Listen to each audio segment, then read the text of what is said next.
So its last ride, just over 6,500 kilometres a month, just over 60,000 metres of elevation. Beautiful Norton summit here, cruising around.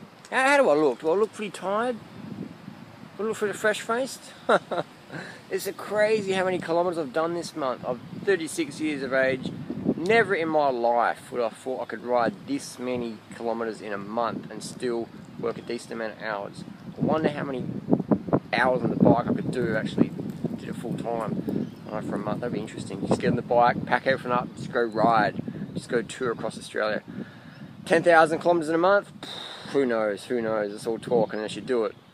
So that's been a great little challenge, the Strava Prove It challenge. I didn't even think I was going to do it until about a week and a half in. I thought, fuck it, let's bang up the Ks, let's go a bit nuts and punch out some miles. Beautiful ride, learn a lot just watching the sunset now. It's been a fantastic month. Do more videos about it. Ask your questions down below. Learn a lot about myself. Learn a lot about other people. Learn a lot more about hydration and nutrition and how important they are. Learn a lot about mindset and mentality and goals and focus.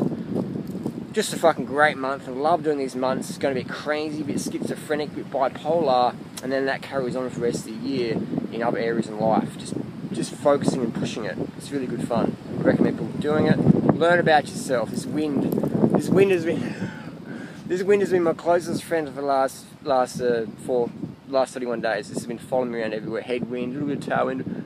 Mostly headwinds this month. It's been pretty amazing. A little gust of tailwind here and there, but it's been great.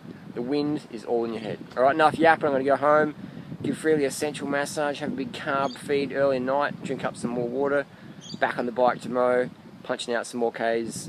Bit less though, bit less for February, recover, and rest up strong. We'll see you soon. Back to more video uploads. Peace. Thanks for all the support, guys and girls.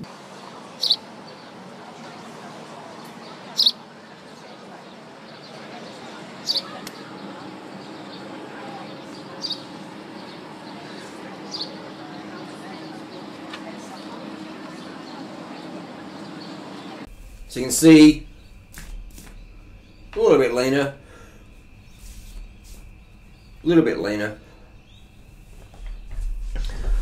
but not a lot. Hold on, let's get some light in here, shall we? Not a whole lot, because sport isn't enough to keep you lean. It's got your diet choices. Because if you look at the guy who sitting in front of me, Matt Carnell, he's banging out similar mileage, very fit lad. Not as lean as me though. Not as lean as me. So how can someone be doing as much training as Durianrider, or a little bit more, but not be as lean as Durianrider? Dietary choices. Dietary choices. Simple as that. Questions we got. I've posted questions down below. We'll do some follow-up videos. Questions you got. What tyres did you use? I used Maxxis Refuse. I used Specialized Armadillos. The Maxxis Refuse, that's the brand, Maxxis. The model number is Refuse. Great tyre. I ran 28s in my Cervelo with it. Really good tyre. Cheap, but pretty fast. Very puncture resistant. Very comfortable. What saddle did you use during it? I used a Specialized Pheno. Actually, I'll go get one and show you what it looks like. Here it is. So my saddle uplight has an anatomical cut in there, and it's very flat. It's a very flat saddle. There's not much dip in there. You can sort of see it's very flat, and this saddle keeps its shape. It's an old saddle. Can't get them on brand new anymore. But I buy them on eBay. But my saddle works for me, but it might not work for you. Here's the Maxxis Refuse. This light's doing funny things, so Refuse Maxxis. Other questions? Did you eat 100% raw food diet while you're doing this month? No way. I would like to. That would be great if there's like a support car following me around. Just going, here Durianrider sir, here's a tray of sliced organic mangoes. His banana smoothie. For sure, man, because that shit tastes so fucking good. Incredible. Or another option would be, I'm just riding through fruit orchards all the time, just fruit ripening and just dropping all around me, like in nature. It's funny, every animal I saw, at night I saw foxes, daytime I saw koalas, kangaroos, lizards. They have as much food as they want all around them, all the time. Us humans? No. We chop down all the fruit trees that were native. We turn it into grazing lands. If you want food, you gotta go and buy it. Of all the kilometres I did, I foraged not much at all. Not much at all. And a lot of the stuff that I did forage, like wild plums and that, was inedible. So that would be my preferred thing. What did I actually eat? Same diet as always. Lots and lots of sugary, vegan foods. And I kept it pretty low fat. I kept it, I'd say under 50 grams of fat per day. My normal intake of fat would be under 30 grams per day or less. When I was doing this touring, a little bit extra, 50 grams of fat per day. There was one time where I did have, at night time, a bag of vegan potato crisps. And I'll tell you what, I felt pretty...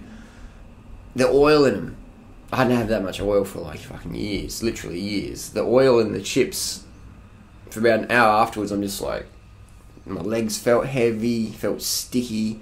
It's almost like your red blood cells, you could feel them sticking together, just slowing it for an hour. I had to have it lay down. It was amazing. I was just really done. So I had to lay down, I had to ride it for an hour, and then I felt alright. But it's just amazing that people eat this greasy stuff, even if it is vegan.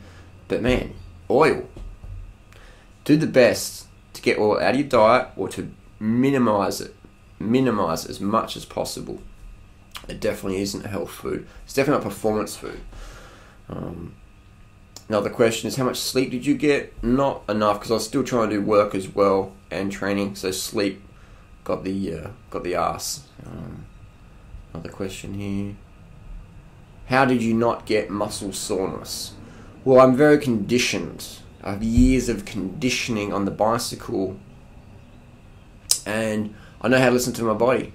Like yesterday I did 460 kilometers. Today I didn't do anything, took a recovery day off, because I can just feel my knees just a little bit, and it's still start of the year, so I don't want to give myself issues. So I listen to my body. Alright? Often I might go out for a ride and see how I feel, but today I was like, nah, you've done enough. Just have a listen, have a recovery. Let your body absorb the training. So that the secret to muscle soreness is you have to listen to your body. I don't train with painkillers.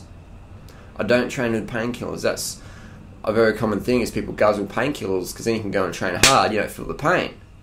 You know, you can fly up those hills of painkillers, but it's very dangerous because you might get a little niggle, but you don't feel it until that tendon's just ripped off the bone or whatever. Or it's become full-blown tendonitis. So don't train with painkillers.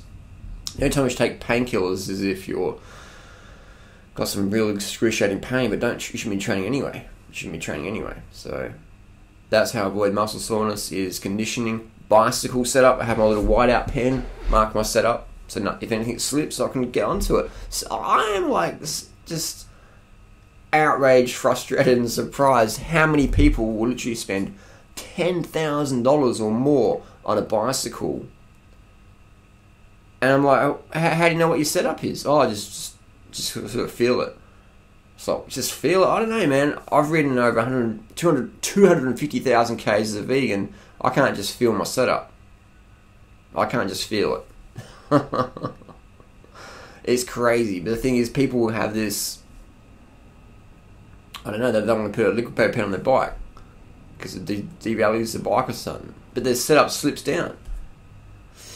I don't know what people are thinking, but that's what I do, is I have liquid paper mark set up on my shoes, my handlebars, and my saddle level. Anything that's going to slip down or sideways or up or whatever, I have a liquid paper pen mark as a reference point.